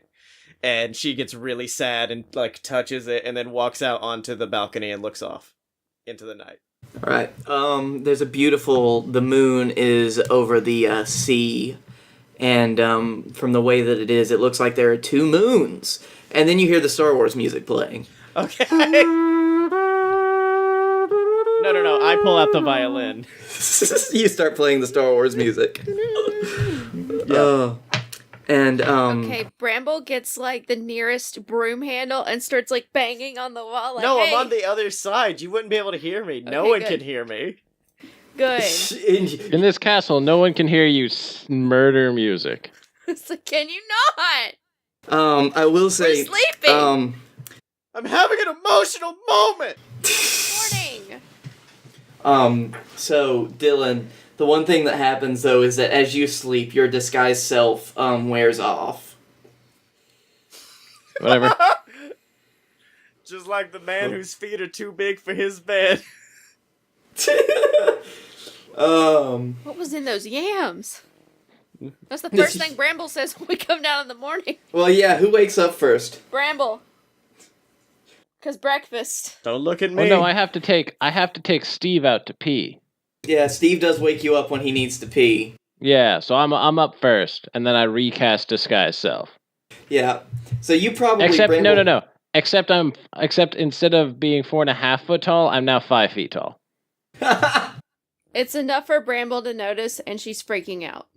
No, you roll an investigation check. Or wouldn't it be perception? A perception, either one. They use the same thing. Yeah, it'd be a +3 from Yeah. wisdom. So an 11. Yeah. You don't notice that he's taller. Oh. Oh, man. I wake up at like 8, but no one knows I've been in my room doing tantric yoga, just trying to keep my body fit, and then heavily applying makeup.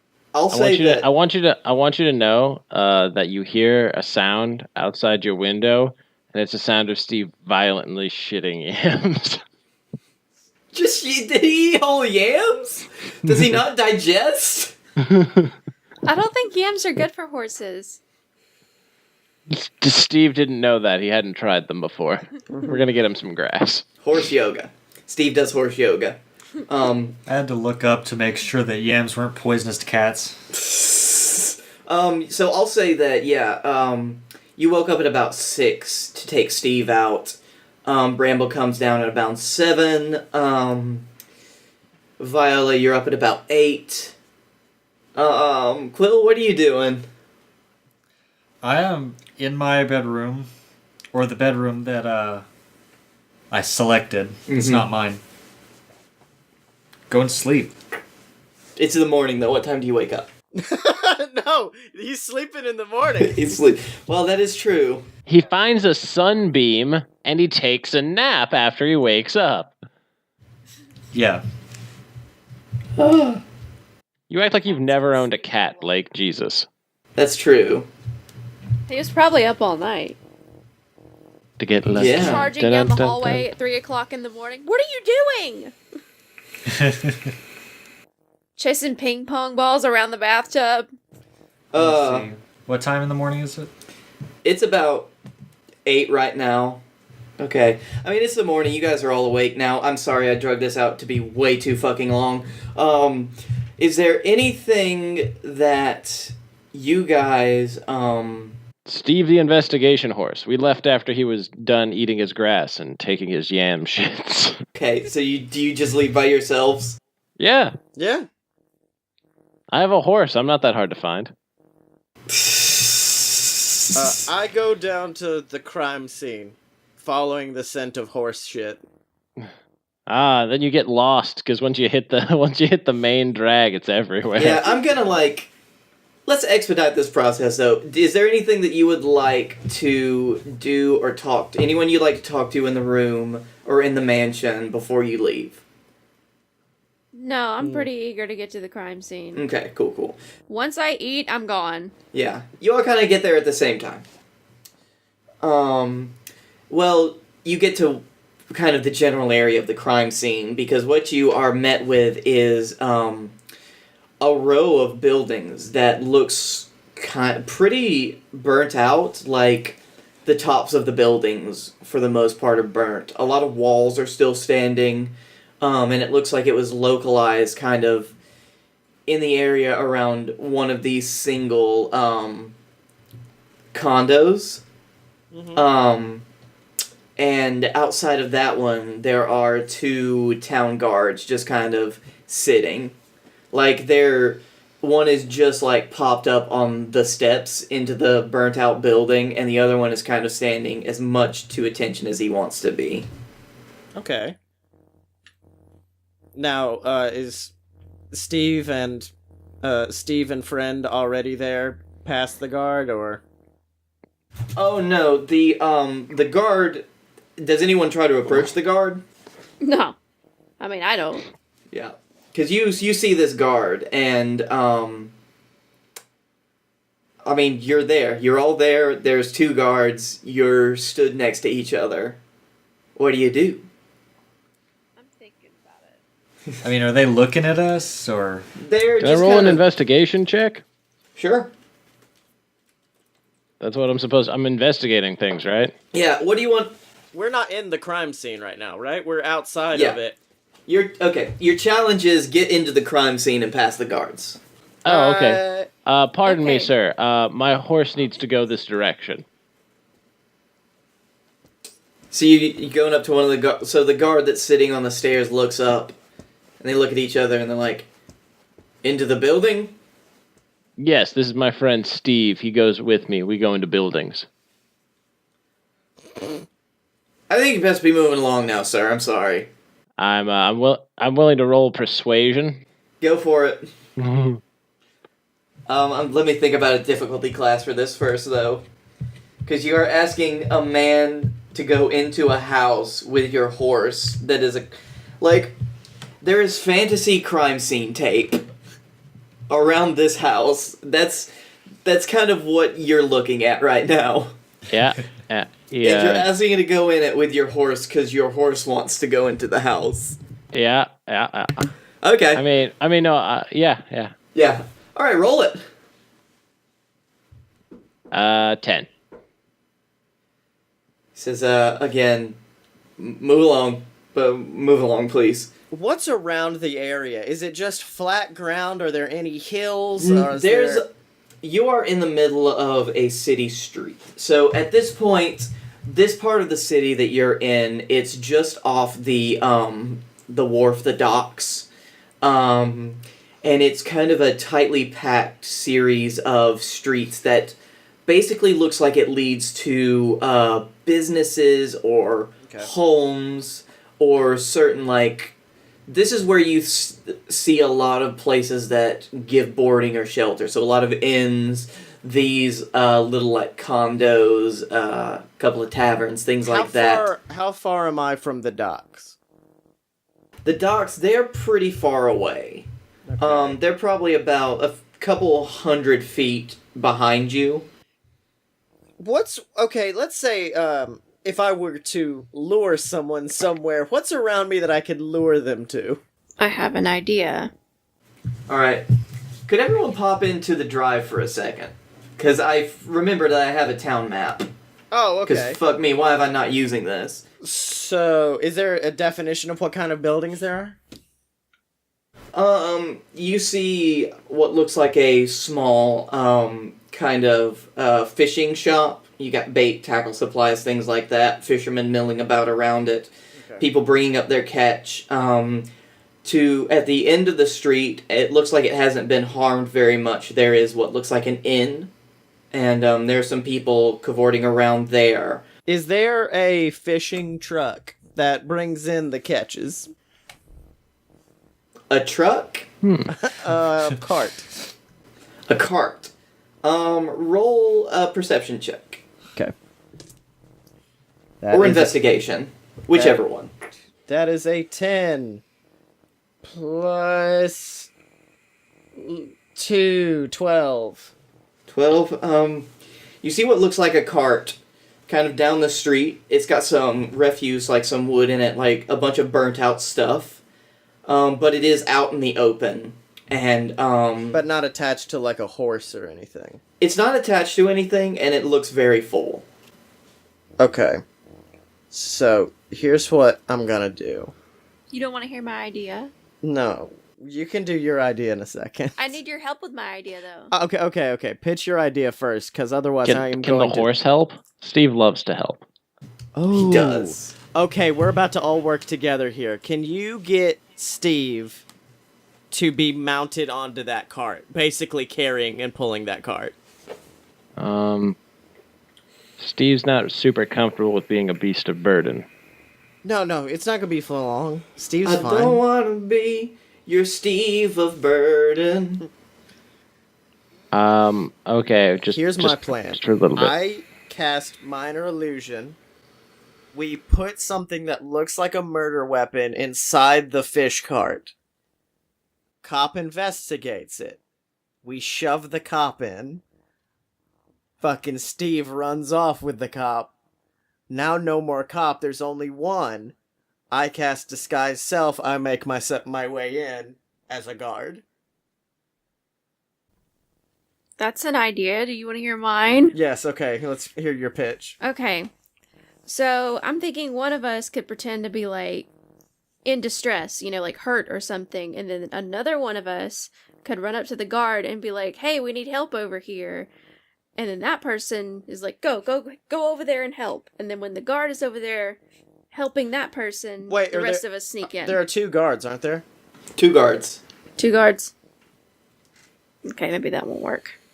Which is why the fish cart idea works. I disguise myself as the fish cop. Then I'm like, these people need to come in. Hold on, I should do the character voices. And then I'm like, these people need to come in. They're family of the murdered, and they want to see, what went down. Does anyone have a better idea? No, just me, Mr. Fishboy. Well, 2 more people. You guys got any thoughts? Cause Stealth Boy Robbins, Tall Man. I can get myself in, but I can't get all of us in there. Yeah, I could get myself in too. I've got pretty good stealth. Let's see. But if someone wants to be a distraction... Okay, fine. Thank you for your input, Salty Frank. I'm glad to know that carts used to be called trucks. I pull out my violin, and I just start working it so hard in front of the 2 guards to hopefully try and distract them. Roll a performance check. Sorry, what were you going to do, Michael? And then I have Steve run down the street making a lot of noise. You said roll performance? Yes. Hold on. Michael, what do you want to do too? The building that we're trying to get into, is it 2 stories or...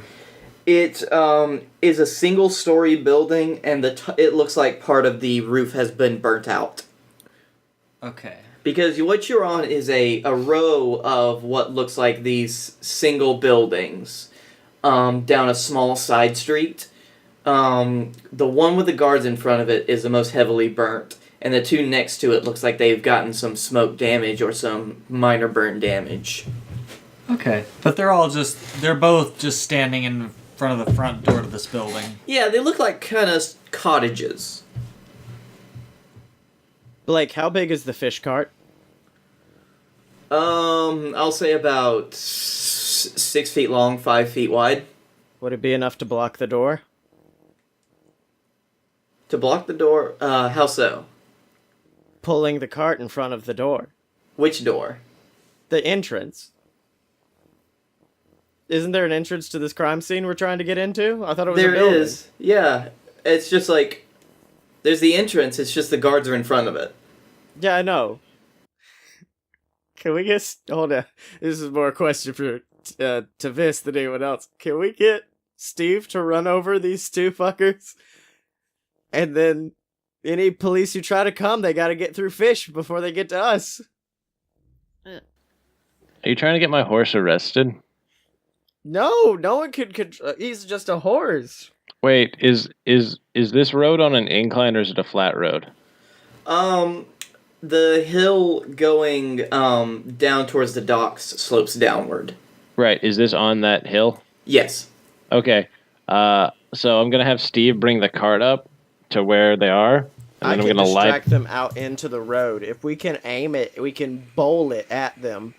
That's what I'm gonna. That's what I'm There's gonna. no evidence that it was any of our faults. I was entertaining them.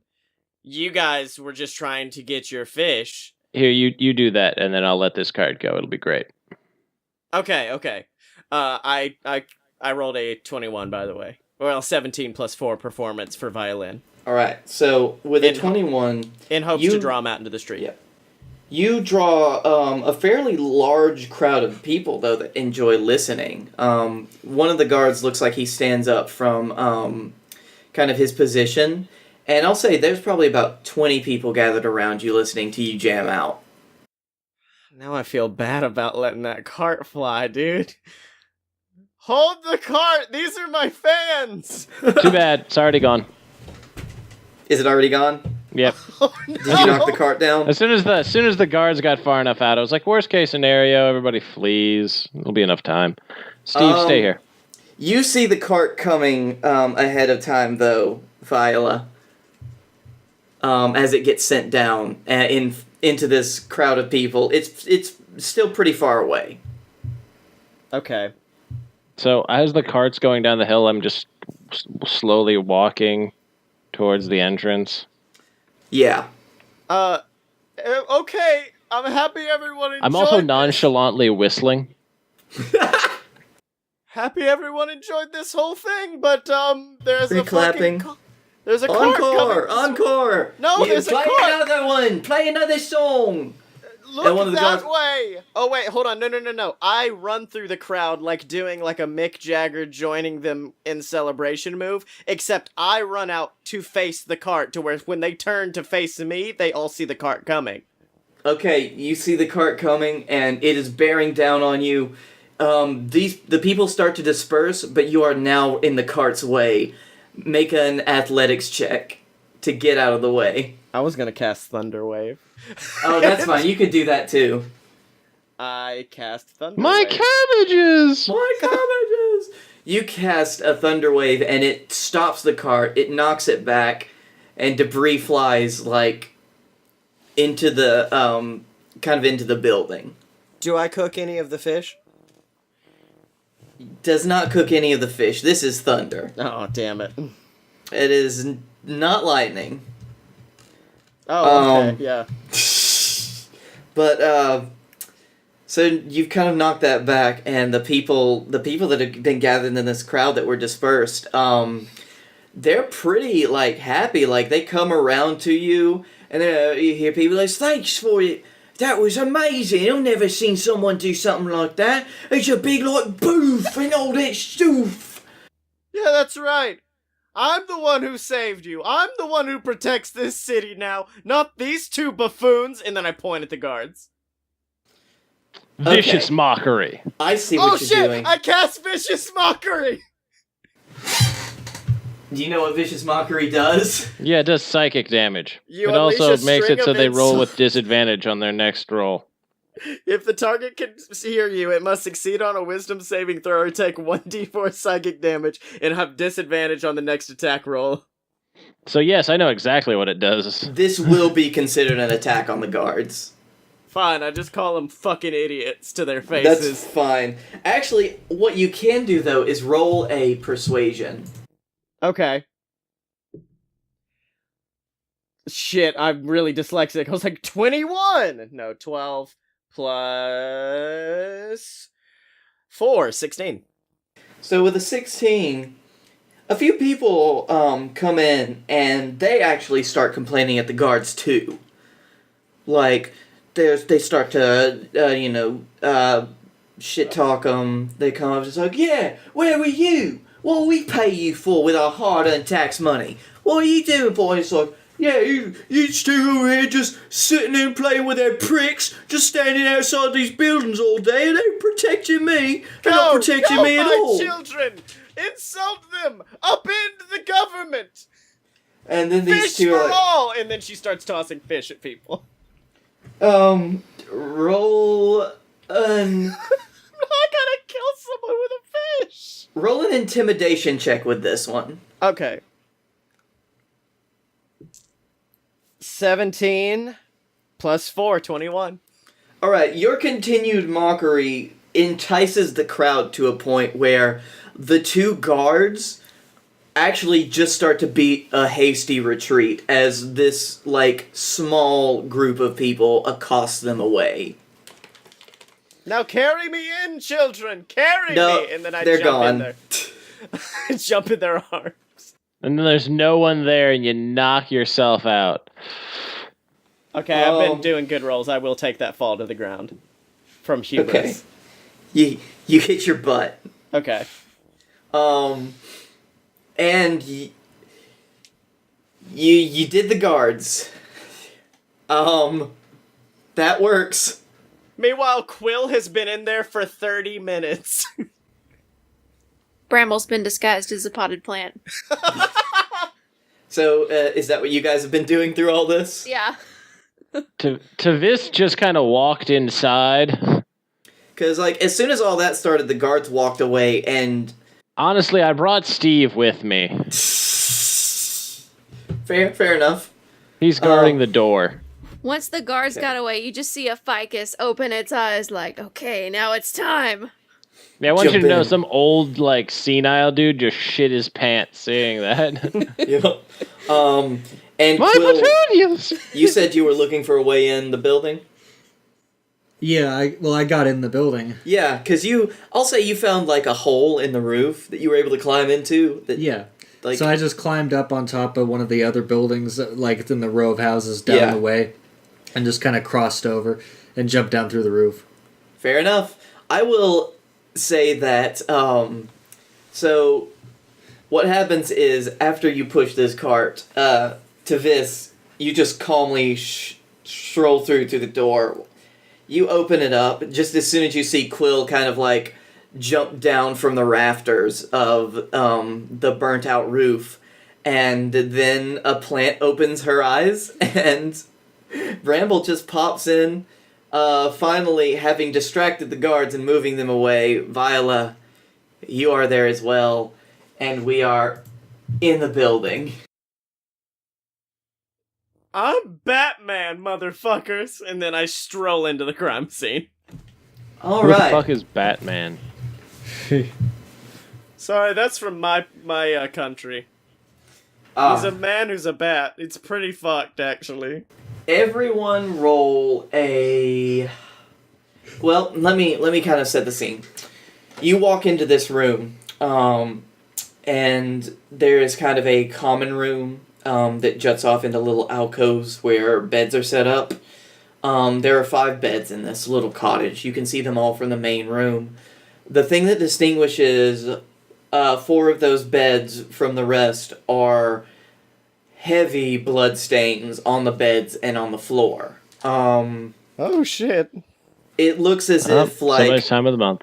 Yep. Well, there's basically an entire person's amount of blood for most of these. Heavy flow. Heavy. As you walk in, you kind of get the metally smell of a lot of blood, like that of copper, or what is the blood smell? Iron, whatever. Copper's for Vulcans. Copper is for Vulcans. You got me on that. We don't have green blood. A Vulcan was killed here! So that's your immediate thing.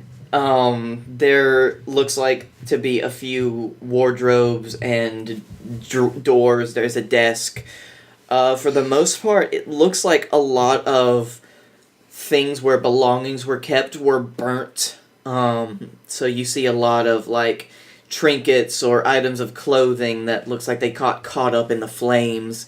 The flames look like they started from a corner in the room, kind of further to your far left. And now you're in there. What do you want to do?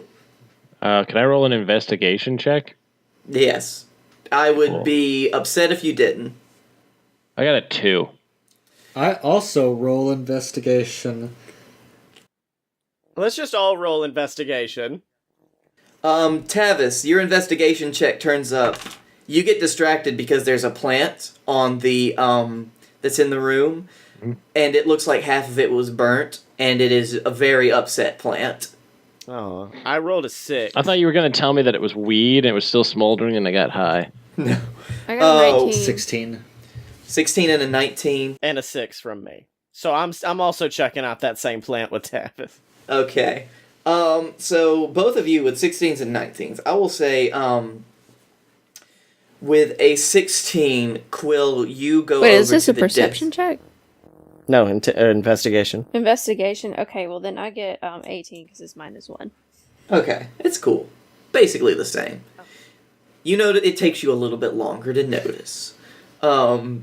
First, Quill, you go over to the desk and you find a small book.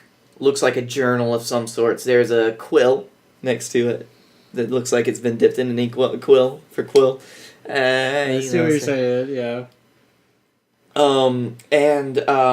With an 18 though, Bramble, you look under that same desk that Quill is looking at, and you find a small glass sphere. And you notice it because there's a faint glow coming from it. And looks like it is rolled under the desk. Ooh, dibs. I grab it. Alright. You grab it, and as soon as you touch it, it doesn't hurt you or anything, but it kind of startles you because it starts to emit the amount of light that you would expect, like, a light bulb to emit. Cool. Because, you have found an object that's just a little bit magic. Yes. My favorite thing. Are we noticing this, or are we still in our plant? No, you can see her, like, bend down to get it. And Quill is looking at this book. Okay. Can you... Michael, Do I notice any writing on this book? Oh, you notice a lot of writing, my friend, and I'm about to post it. It is a book, so you probably do notice some writing in it. I'm gonna save it, and... Womp, womp, womp, womp. It is uploading right now, and it is Bright Bounties _ Gale's journal. Oh, Google Docs doesn't have chiller font. Fuck you. Oh. That's okay, I'll imagine it. No, hold on, no. Fuck you. Everybody look at my screen. I'm screen sharing. Screen sharing? We're gonna put That's how you get AIDS. There it is. There it is in all of its beauty. Zoom This is it my in. chiller font. Okay. Look at it. Okay, Edgelord. Okay, boy. I did it because it looks like someone was writing with a quill. It's okay. Hell, stop zoom. No, you read the version in the fucking doc. Well, that's not what you said to do. I'm sorry. I'm just very upset. So I'm reading about a tomb. Yeah. It starts with, I, Capralis, Gale Everhart, member of the Ebony Circle, hereby submit this report to our findings in the search of Redhawk's tomb. This sentence looks like it has been written and drafted in several different versions, as if the author was trying really hard to make this opening sentence sound worthwhile. We made contact with Father Brayburn when we arrived in town. He was welcoming and offered us any assistance that he could provide. He knows our position as members of the Circle, but that's all we were allowed to reveal to him. The next entry, after a week of mingling with the locals and trying to be discreet, we came to the conclusion that they knew about as much of the location of the tomb as we did. This knowledge amounted to little more than crazy rumors of fantastical treasures hidden in the hills. In fact, some of this whole town is built on rumors of treasure hidden out in the mountains. Hopefully we'll find out more than old tales about shadow steel dragons, red mithril ore, or cults of snake demon worshippers. These people don't lack for creativity, I'll give them that. I know that the treasure we're searching for is all too real, and we almost know nothing about what its true power is. Had a long discussion with the tavern keeper today. He put us on the trail. I'll be right back. That's fine. He put us on the trail of some of the groups that have been further out into the mountains than others, into what is known as the home of the mountain men, and actually came back. Some dwarves that frequent the tavern have been making regular trips out into the mountains, carrying digging supplies and explosives, coming back with nothing. Yet they're always in high spirits. Dalbrick and Burke are going to try to find them later, to see if they can get more information. Thorn Swordhand, the blacksmith, was the only survivor of an expedition deep into the mountains a few years ago. He apparently doesn't talk much about the incident, but hopefully I'll get him to open up a little bit if I buy him a drink. He seems to like talking to me. Finally, there's an old storyteller who lives in the outside walls to the north. He's named Brom. He's apparently one of the older residents in town, and he's well known for his knowledge of Red Hawk's history. I'm not holding out hope for this one, but the old man knows a lot about the town. Also, it would do Jace some good to get out of the walls for a while. This is his first assignment, and he's a little nervous. That's all I'll read for right now. Okay. Now, did you mean to steal the name Father Brayburn from Shadows of Israfel, the Yogscast series? That's where I got it from. Okay. Father Burnbray. Father Burnbray. So, we've received some interesting locations from following up on our leads, and I think we're finally on to something. That's right. We're headed down the trail in the morning, into the mountains in the morning, and with any luck, we'll be back soon. Finally, after a few days of close calls and almost freezing to death, we've definitely found something important. A carved doorway in the mountains that bore the crest of a giant moth. This moth is apparently the coat of arms for the tribe of Men in the Mountains. The local... you said moth, like M-O-T-H. Yes. I'm just gonna hide my new orb. After trying several magical So help me solutions- God, Blake, if you make me fight Mothman in this campaign, I'm leaving. You're not the one holding a giant light bulb, okay? You're safe. If any one of us is gonna get got by the moths, it's gonna be Bramble. That's the wrong RPG podcast. Yeah. So they apparently found something that they thought was the tomb from following up on these leads. Right. Is what you Neat. get from this. So what do you want to do? Okay, so... Let's find those dwarves that apparently know more things. Ooh, we could talk to our dwarf and see if he knows other dwarves. And then I leave with Steve. Oh, okay. Well, for me, that sword hand thorn boy, he says that the only way to get him up is to buy him a drink, so I'm gonna get on that and go to the tavern. You guys have fun. I really, really, really want to check out that doorway. I want to check out the doorway. Which doorway? The one that they were talking about, the carved one. Yeah, they found that after going into the mountains, but Yeah, I want to go. you don't know where that is. Oh, darn. The mountains are very big. They can't be that big. Come on. I think I metagamed a little bit, so I've got to erase my brain real quick. How did you metagame? Please tell me. Well, I've been in this universe before. Not this universe. It's a little bit different. This original one-shot is something that I built that I turned into a campaign that Michael also played in. Oh, okay. So there are some similarities in location and characters and a little bit of the story. But Okay. this is very different. I originally built this to be the one-shot. Okay. Is there any chance of us getting a Sherpa? So they had to find this location from reading over the journal again by following up on one of these leads that they talked about, is what you basically get from reading this. Darn it. There are still 2 dead bodies. I mean, I'm going to get liquor, but I just want to let y'all know, if you're looking for things to do, there are bodies you can go check out. I'm not interested in a corpse. It's not going to tell me anything. How many? So you can go 4, because there were 5 people. They've doubled! My God, you guys we have to stop this before it continues! You see also 4, pools of blood. And a partridge in a trash can. So is that all you guys want to follow up on, or? Because you guys don't have to split up all the way. You can go with some and figure out some of these. Okay, I'm going to follow Viola because where there's drink, there's food. Yeah. That's right. Also, they also mentioned meeting with a Father Brayburn, and, Does he sell apples? no, he's an actual father. Oh. Father Burnbray, we've been over this. Burnbray. Finally, there's the old storyteller who lives outside the walls to the north. He's named Brom. He's apparently one of the older residents in town, and he's well known for his knowledge of Red Hawk's history. Not holding out hope for this one, but the old man knows a lot about the town, and it would do Jace some good to get out for a while.